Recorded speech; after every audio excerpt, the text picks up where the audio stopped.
এদিকে আজকের সবচেয়ে বড় খবর, ইরানের কোনো হামলাই ঠেকাতে পারছে না ইসরায়েল। চরম অস্ত্র সংকটে ইসরায়েলি বাহিনী। রাতভর ইরানের হামলায় নাস্তানাবুদ ইসরায়েল। শেষের পথে নেতানিয়াহুর অস্ত্রভাণ্ডার। থাকছে বিস্তারিত প্রতিবেদনে। ইরান বলছে অদ্ভুত কথা যে চীনা মুদ্রায় যদি লেনদেন করো যে সমস্ত জাহাজ তার অনুমতি পাবে। ভারত কোনো রকমের 2টা জাহাজ ছাড় করাতে পারছে, চীন তাদের জাহাজ নিতে পারতেছে, কিন্তু বাকিরা কিন্তু নিতে পারতেছে না। বাংলাদেশের ক্ষেত্রে কোনো রেস্ট্রিকশন নেই, কিন্তু বাংলাদেশ ভয়ে এই ঝুঁকিটা নিচ্ছে। এদিকে প্রথমবার যুদ্ধক্ষেত্রে নৃত্যরত সেজ্জিল-2 ক্ষেপণাস্ত্র ছড়ল ইরান। লন্ডভন্ড ইসরায়েল। থাকছে বিস্তারিত প্রতিবেদনে।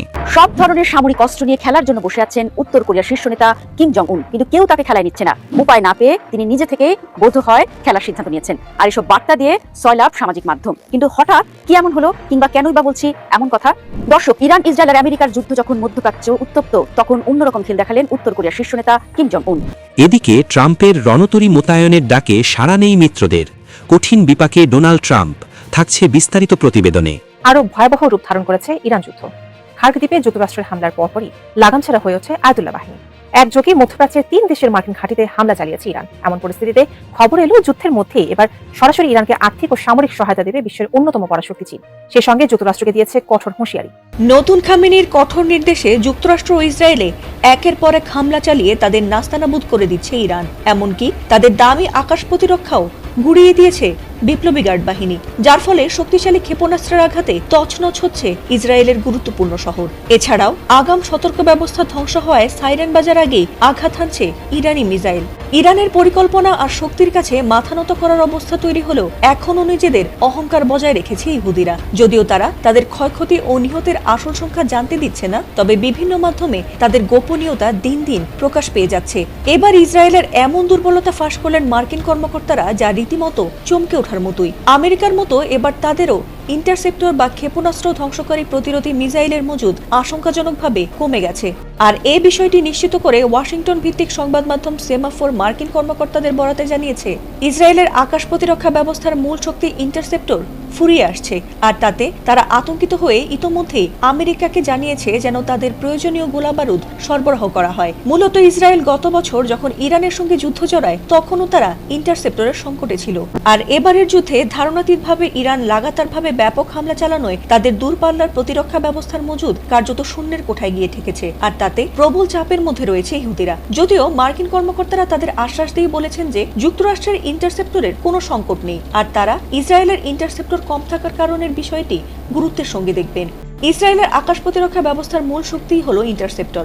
স্বল্প পাল্লার হামলার জন্য আয়রন ডোম কার্যকর হলেও দূরপাল্লার ব্যালিস্টিক ক্ষেপণাস্ত্র ঠেকাতে তারা দামি ইন্টারসেপ্টরগুলোর উপর নির্ভর করে। বর্তমানে ইরান যেভাবে ক্ষেপণাস্ত্রের পাল্লা বাড়াতে ক্লাস্টার মিউনিশন বা গুচ্ছ বোমা সংযুক্ত করছে, তাতে ইসরায়েলের প্রতিরক্ষা ব্যবস্থার উপর চাপ বাড়ছে বহুগুণে। প্রতিটি ছোট ছোট লক্ষ্যবস্তু ধ্বংস করতে একাধিক ইন্টারসেপ্টর খরচ হওয়ায় মজুদ দ্রুত শেষ হয়ে যাচ্ছে বলে জানিয়েছেন বিশ্লেষকরা।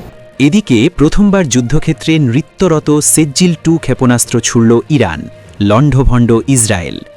মধ্যপ্রাচ্যে চলমান উত্তেজনার মধ্যে প্রথমবারের মতো যুদ্ধক্ষেত্রে ব্যবহার করা হয়েছে ইরানের শক্তিশালী সেজ্জিল-2 হাইপারসনিক ক্ষেপণাস্ত্র। যুক্তরাষ্ট্র ও ইসরায়েলের বিভিন্ন সামরিক স্থাপনাকে লক্ষ্য করে এই ক্ষেপণাস্ত্র নিক্ষেপ করেছে ইরানের প্রতিরক্ষা বাহিনী। শব্দের গতির চেয়ে প্রায় ১৩ গুণ বেশি গতিতে চলতে সক্ষম এই ক্ষেপণাস্ত্রকে সামরিক বিশ্লেষকেরা নৃত্যরত ক্ষেপণাস্ত্র বা ডান্সিং মিসাইল বলেও উল্লেখ করেন। ইরানের রাষ্ট্রীয় টেলিভিশন চ্যানেল প্রেস টিভি জানিয়েছে, রোববার প্রথমবারের মতো এই ক্ষেপণাস্ত্র ব্যবহার করা হয়েছে। একই দিনে ইরান যুক্তরাষ্ট্র ইসরায়েল উত্তেজনার টানা ১৬তম দিন পার হয়েছে। বিশ্লেষকদের মতে সেজ্জিল-2 ব্যবহার ইরানের সামরিক সক্ষমতার একটি গুরুত্বপূর্ণ বার্তা বহন করছে। সেজ্জিল ক্ষেপণাস্ত্র ইরানের নিজস্ব প্রযুক্তিতে তৈরি একটি শক্তিশালী মাঝারি পাল্লার ব্যালিস্টিক ক্ষেপণাস্ত্র। এটি সর্বোচ্চ প্রায় ২০০০ কিলোমিটার দূরের লক্ষ্যবস্তুতে আঘাত হানতে সক্ষম। 2 ধাপ বিশিষ্ট এই ক্ষেপণাস্ত্র প্রায় ৭০০ কেজি পর্যন্ত বিস্ফোরক বহন করতে পারে এবং দ্রুতগতি ও কৌশলগত গতিপথ পরিবর্তনের সক্ষমতার কারণে একে নৃত্যরত ক্ষেপণাস্ত্র বলা হয়। সেজ্জিল ক্ষেপণাস্ত্রের আরেকটি বৈশিষ্ট্য হল এটি তরল জ্বালানির বদলে কঠিন জ্বালানি বা সলিড ফুয়েল ব্যবহার করে। এর ফলে দ্রুত উৎক্ষেপণ করা সম্ভব হয় এবং যুদ্ধক্ষেত্রে তা অধিক কার্যকর হয়ে ওঠে। উচ্চতায় চলার সময় গতিপথ পরিবর্তনের সক্ষমতা থাকায় এটি প্রতিরক্ষা ব্যবস্থার জন্য শনাক্ত করা কঠিন হয়ে পড়ে। যুক্তরাষ্ট্রভিত্তিক থিঙ্ক ট্যাঙ্ক সংস্থা centre for strategic and international স্টাডিজের তথ্য অনুযায়ী সেজ্জিল ক্ষেপণাস্ত্রের দৈর্ঘ্য প্রায় 18 মিটার, ব্যাস প্রায় 1.25 মিটার এবং মোট ওজন প্রায় 12,600 কেজি। ইরান 90-এর দশকে এই ক্ষেপণাস্ত্র তৈরির কাজ শুরু করে এবং 2008 সালে প্রথম সফল পরীক্ষামূলক উৎক্ষেপণ সম্পন্ন হয়। এরপর ধীরে ধীরে এর উন্নত সংস্করণ তৈরি করা হয়।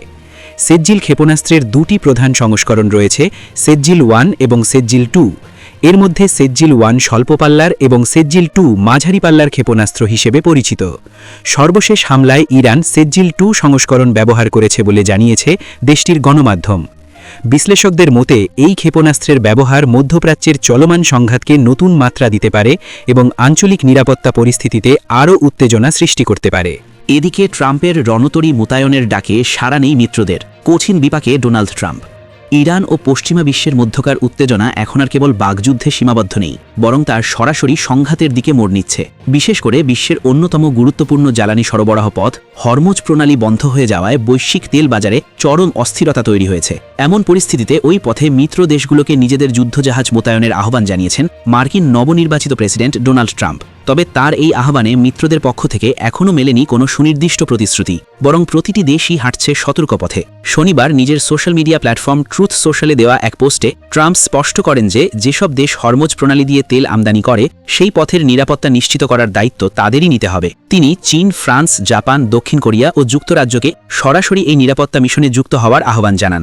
যুক্তরাষ্ট্র এক্ষেত্রে কেবল সমন্বয়কারীর ভূমিকা পালন করবে বলে তিনি ইঙ্গিত দিয়েছেন। তবে ট্রাম্পের এই আহ্বানে সাড়া দেওয়াটা মিত্রদের জন্য বেশ জটিল হয়ে দাঁড়িয়েছে। জাপানের ক্ষমতাসীন দলের নীতি নির্ধারণী প্রধান তাকায়ুকি কোবায়াশি জানিয়েছেন, দেশটির সংবিধান অনুযায়ী বিদেশের মাটিতে বা জলসীমায় সামরিক বাহিনী মোতায়েন করা আইনিভাবে অত্যন্ত দুরূহ। দ্বিতীয় বিশ্বযুদ্ধ পরবর্তী জাপানি সংবিধান অনুযায়ী দেশটির অস্তিত্ব সরাসরি হুমকিতে না পড়লে তারা সামরিক পদক্ষেপ নিতে পারে না। অন্যদিকে ফ্রান্স ও যুক্তরাজ্য এখনই কোনো হঠকারী সিদ্ধান্ত না নিয়ে পরিস্থিতি পর্যবেক্ষণ করছে। ফ্রান্স এই অঞ্চলে একটি স্থিতিশীল জোট গঠনের উপর গুরুত্ব দিচ্ছে, আর যুক্তরাজ্য তাদের মিত্রদের সাথে সম্ভাব্য বিকল্পগুলো নিয়ে আলোচনা চালিয়ে যাচ্ছে। ইরান বলছে অদ্ভুত কথা যে চীনা মুদ্রায় যদি লেনদেন করো যে সমস্ত জাহাজ তার অনুমতি পাবে। ভারত কোন রকমের 2টা জাহাজ ছাড় করাতে পারছে, চীন তাদের জাহাজ নিতে পারতেছে, কিন্তু বাকিরা কিন্তু নিতে পারতেছে না। বাংলাদেশের ক্ষেত্রে কোনো রেস্ট্রিকশন নেই, কিন্তু বাংলাদেশ ভয়ে এই ঝুঁকিটা নিচ্ছে না। সত্যি মনে হচ্ছে যে তারা যথেষ্ট পরিমাণ অসহায়। যুদ্ধ আজকে 16 দিনে পড়ালো, এর মধ্যে ইরানকে কাবু করা যায়নি। অনেক লম্ফচম্ফ হয়েছে, মেরিন সেনারা নামবে, তাদের স্থলভাগ দিয়ে আক্রমণ হবে এবং সমস্ত মিত্ররা সহযোগিতায় এগিয়ে আসছে। এখন দেখা যাচ্ছে পুরো মধ্যপ্রাচ্য তছনছ করে ফেলতেছে। মধ্যপ্রাচ্যের কোনো মার্কিন ঘাঁটি আর অরক্ষিত নেই। এমনকি মধ্যপ্রাচ্যে তাদের যে বিভিন্ন মার্কিন ব্যাংক, বীমা, আর্থিক প্রতিষ্ঠান, এমনকি হোটেলে পর্যন্ত তাদের যে লুকায় থাকার অবস্থান সেগুলো শনাক্ত করে সেখানে হামলা চালানো হচ্ছে। এই অবস্থার মধ্যে ট্রাম্প বলতেছে, মার্কিনীরা ভাগো, তোমাদের জীবন আমি আর রক্ষা করতে পারবো না। সকালে যখন এই খবর বিবিসি বলছে মার্কিনীদের মধ্যপ্রাচ্য ছাড়ার আহ্বান, শুধু সৌদি আরব না পুরো মধ্যপ্রাচ্য ছাড়ার আহ্বান জানাচ্ছে এবং হরমুজ রক্ষায় মিত্রদের সাহায্য চাইলেন ট্রাম্প। আগে কি বলা ছিল যে হরমুজ প্রণালীর সে নিয়ন্ত্রণ নিয়ে নেবে, অমুক কত লম্বজম্প। এখন বলতেছে মিত্র, অর্থাৎ মানে আমেরিকার যে সমস্ত মিত্র দেশ আছে সবাই মিলে আসো, সবাই মানে যুদ্ধ জাহাজ, নৌ যুদ্ধ জাহাজ পাঠাও এবং হরমুজ প্রণালী রক্ষা করো। আর ইরান বলছে অদ্ভুত কথা যে চীনা মুদ্রায় যদি লেনদেন করো যে সমস্ত জাহাজ তার অনুমতি পাবে। ভারত কোন রকমের 2টা জাহাজ ছাড় করাতে পারছে, চীন তাদের জাহাজ নিতে পারতেছে, কিন্তু বাকিরা কিন্তু নিতে পারতেছে না। বাংলাদেশের ক্ষেত্রে কোনো রেস্ট্রিকশন নেই, কিন্তু বাংলাদেশ ভয়ে মানে এই ঝুঁকিটা নিচ্ছে না। তো যাই হোক, ইরান যখন মধ্যপ্রাচ্যে মার্কিন লক্ষ্যবস্তুতে হামলা চালাচ্ছে তখন যুক্তরাষ্ট্র তার নাগরিকদের কমপক্ষে 12টি দেশ থেকে, সৌদি আরব সহ 12টি দেশ থেকে নিরাপদে চলে যাওয়ার পরামর্শ দিয়েছে। বাগদাদে মার্কিন দূতাবাস ভবনে ক্ষেপণাস্ত্র হামলার পর দেশটিতে থাকা মার্কিন নাগরিকদের অতি দ্রুত ইরাক ছাড়তে বলা হয়েছে। মানে বাগদাদে যে মার্কিন দূতাবাস একদম ধ্বংস। ডোনাল্ড ট্রাম্প হরমুজ প্রণালী নিরাপদ রাখতে সহযোগী দেশগুলোকে আবারও আহ্বান জানাইছে। এর আগে তিনি যুক্তরাজ্য এবং অন্য দেশগুলোকে যুক্তরাষ্ট্রের সাথে যোগ দেওয়ার আহ্বান অনুরোধ করেছিলেন। এনবিসির সাথে সাক্ষাৎকারে ট্রাম্প বলছেন যে ইরানের সাথে চুক্তি করতে তিনি প্রস্তুত নন, বরং তিনি ইরানের খারব দ্বীপে আরো হামলা চালানোর ইঙ্গিত দিয়েছেন। খারব দ্বীপটা সেখানে তেল স্থাপনা আছে, সামরিক স্থাপনা আছে। এখন পর্যন্ত ট্রাম্প বলতেছে যে আমি সামরিক স্থাপনায় হামলা চালাই, সেটা গুড়াই দিচ্ছি, কিন্তু তেলে হাত দেবো না। তেলে হাত না দেওয়ার কয়েকটা কারণ আছে। তার লক্ষ্য হচ্ছে খারব দ্বীপটা দখল করে সেখানে তেলের নিয়ন্ত্রণ নেওয়া, যাতে তেলটা সুরক্ষিত থাকে, ধ্বংস করতে চায় না। আরেকটা হলো যে খারব দ্বীপটা যদি সে দখল করতে পারে তাহলে বলতে পারে যে ইরান যুদ্ধ পরিপূর্ণ। সে একটা কোনো রকমের বিজয় চাইতেছে, যেখান থেকে সেটা ঘোষণা করে বেরিয়ে আসতে চায়। কিন্তু বিষয়টা এত সহজ না। ইসরায়েলকে বলছে 1 সপ্তাহের মধ্যে শেষ করো ইসরায়েল, কিন্তু ইসরায়েল এমন আক্রমণের মধ্যে পড়ছে এখন নেতানিয়াহুর কোনো খোঁজ পাওয়া যাচ্ছে না। এর আগে ইরানের পররাষ্ট্রমন্ত্রী আব্বাস আরাগচি বলেছেন হরমুজ প্রণালী তেহরানের শত্রুদের জন্য বন্ধ থাকবে এদিকে পুরো মধ্যপ্রাচ্য জুড়ে হামলা অব্যাহত আছে। ড্রোন হামলার শিকার হওয়ার পর সংযুক্ত আরব আমিরাতের ফুজাইরা বন্দরে আগুন এখনো জ্বলছে। আজ ভোরে ইরান থেকে ছোড়া ক্ষেপণাস্ত্রগুলোকে আকাশেই প্রতিরোধ বা ধ্বংস করা হয়েছে বলে জানিয়েছে ইরানের সামরিক বাহিনী। জরুরি সেবা সংস্থাগুলো বলছে এই ক্ষেপণাস্ত্র হামলার লক্ষ্য ছিল ইসরায়েলের মধ্যাঞ্চল। ইসরায়েলি কর্তৃপক্ষ জানিয়েছে এ পর্যন্ত হামলায় কোনো হতাহতের খবর পাওয়া যায়নি। এটা ইন্টারেস্টিং, ইসরায়েল আবার কঠিনভাবে সবকিছু খবর ভিডিও এগুলি নিয়ন্ত্রণে রাখছে। ফলে কিন্তু বিভিন্ন সূত্র থেকে জানা যাচ্ছে যে ইসরায়েল একেবারে তছনছ অবস্থা।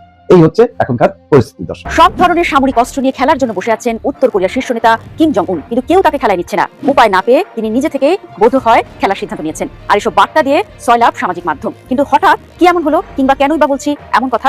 দর্শক, ইরান ইসরায়েল আর আমেরিকার যুদ্ধ যখন মধ্যপ্রাচ্য উত্তপ্ত, তখন অন্যরকম খেল দেখালেন উত্তর কোরিয়ার শীর্ষ নেতা কিম জং উন। শনিবার উত্তর কোরিয়া পূর্ব সাগরের দিকে অন্তত 10টি ক্ষেপণাস্ত্র নিক্ষেপ করেছে, আর এই কথা নিশ্চিত করেছে খোদ দক্ষিণ কোরিয়ার জয়েন্ট চিফস অফ স্টাফ। তারা বলছে উত্তর কোরিয়া প্রায় 10টি অজ্ঞাত ব্যালিস্টিক ক্ষেপণাস্ত্র জাপান সাগরের দিকে নিক্ষেপ করেছে। শনিবার স্থানীয় সময় দুপুরের দিকে উত্তর কোরিয়ার সুনান এলাকার কাছ থেকে এই ক্ষেপণাস্ত্র নিক্ষেপ করা হয়। এখানে একটি বিষয় জানিয়ে দিতে চাই, যখন এই ক্ষেপণাস্ত্র ছোড়া হয়েছে তখন কিন্তু দক্ষিণ কোরিয়ার সাথে আমেরিকার বার্ষিক বসন্তকালীন যৌথ সামরিক মহড়া চলছে। বিষয়টি এমন হয়ে দাঁড়িয়েছে যে তোমরা আমাকে খেলতে নেবে না, তো আমি নিজেই খেলায় অংশ নিব। পরিপতি উত্তেজনা বাড়ানো কিম জং এর কাছে নতুন কোনো ঘটনা নয়। নিজের খেয়াল খুশি মতো প্রায় তিনি স্বল্প, মাঝারি আর দীর্ঘ পাল্লার ক্ষেপণাস্ত্র নিক্ষেপ করে থাকেন। আর দক্ষিণ কোরিয়া আর আমেরিকার যৌথ মহড়ার সময় এটি যেন নিয়ম হয়ে দাঁড়িয়েছে, ক্ষেপণাস্ত্র নিক্ষেপ করতেই হবে। এবারও হয়েছে তাই। দক্ষিণ কোরিয়া যুক্তরাষ্ট্রের যৌথ সামরিক মহড়ার মাঝে উত্তর কোরিয়ার নেতা কিম জং উনের নির্দেশে একসঙ্গে প্রায় 10টি ক্ষেপণাস্ত্র নিক্ষেপ করা হয়েছে বলে জানিয়েছে সিউল ও টোকিওর সামরিক সূত্র। দর্শক, আরেকটি বিষয় হলো কি জানেন, জাপান সাগর সংলগ্ন দক্ষিণ কোরিয়ার আকাশ প্রতিরক্ষা ব্যবস্থা মধ্যপ্রাচ্যে সরিয়ে নেওয়ার পরপরই এই ঘটনা ঘটে। ইরানের হামলায় মধ্যপ্রাচ্যে যুক্তরাষ্ট্রের থার্ড ব্যবস্থা ক্ষতিগ্রস্ত হওয়ার পর গত মঙ্গলবার দক্ষিণ কোরিয়ার উপকূলে থাকা থার্ড সরিয়ে নেওয়ার ঘোষণা দেয় ওয়াশিংটন, এবং সেই অনুযায়ী কিন্তু সেগুলো মধ্যপ্রাচ্যের দিকে রওনা হয়েছে। এরপরই উত্তরের এমন কাণ্ডে রীতিমতো চিন্তায় আমেরিকার মিত্রদেশ দক্ষিণ কোরিয়া, জাপান। তবে দর্শক, ইরানকে কথায় কথায় হুমকি দেওয়া আমেরিকা কিন্তু উত্তর কোরিয়ার ক্ষেত্রে কাগুজে বাঘ। তারা সরাসরি কখনো উত্তর কোরিয়ায় হামলার কথা চিন্তাও করতে পারবে কিনা সন্দেহ আছে, কারণ এর পেছনে রয়েছে কয়েকটি সম্ভাব্য কারণ। প্রথমত, উত্তর কোরিয়ার মিসাইল ছোড়াটা এটি একটি রাজনৈতিক বার্তা। দক্ষিণ কোরিয়া আমেরিকার যৌথ সামরিক মহড়া উত্তর কোরিয়ার কাছে সবসময় একটি বড় নিরাপত্তা উদ্বেগ হিসেবে বিবেচিত। মিসাইল নিক্ষেপের মাধ্যমে পিয়ংইয়ং দেখাতে চায় যে তারা সামরিকভাবে প্রস্তুত এবং কোনো চাপের কাছে নতি স্বীকার করবে না। দ্বিতীয়ত, এটি প্রযুক্তিগত পরীক্ষা।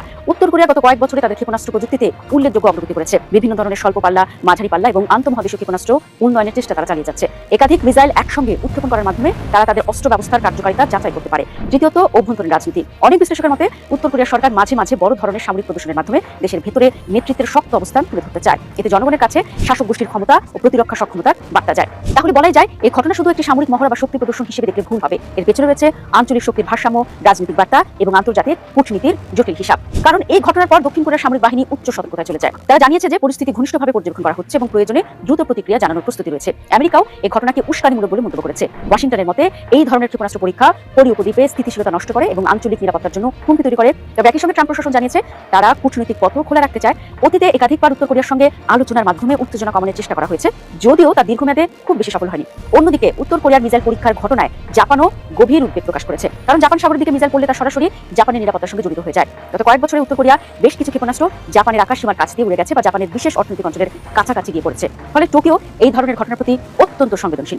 দর্শক, মধ্যপ্রাচ্যের মতো কোরীয় উপদ্বীপ দীর্ঘদিন ধরে বিশ্বের সবচেয়ে সংবেদনশীল সামরিক অঞ্চলগুলোর একটি। উত্তর কোরিয়া পারমাণবিক অস্ত্র, উন্নত ক্ষেপণাস্ত্র প্রযুক্তি নিয়ে কাজ করছে। অন্যদিকে দক্ষিণ কোরিয়া আমেরিকার সামরিক জোটের অংশ। এই পরিস্থিতিতে প্রতিটি সামরিক পদক্ষেপ দ্রুত উত্তেজনা বাড়াতে পারে। মিসাইল পরীক্ষা, সামরিক মহড়া, নিষেধাজ্ঞা সব মিলে একটি নিরাপত্তা সংকট স্থায়ী আকার হিসেবে দেখা দিচ্ছে।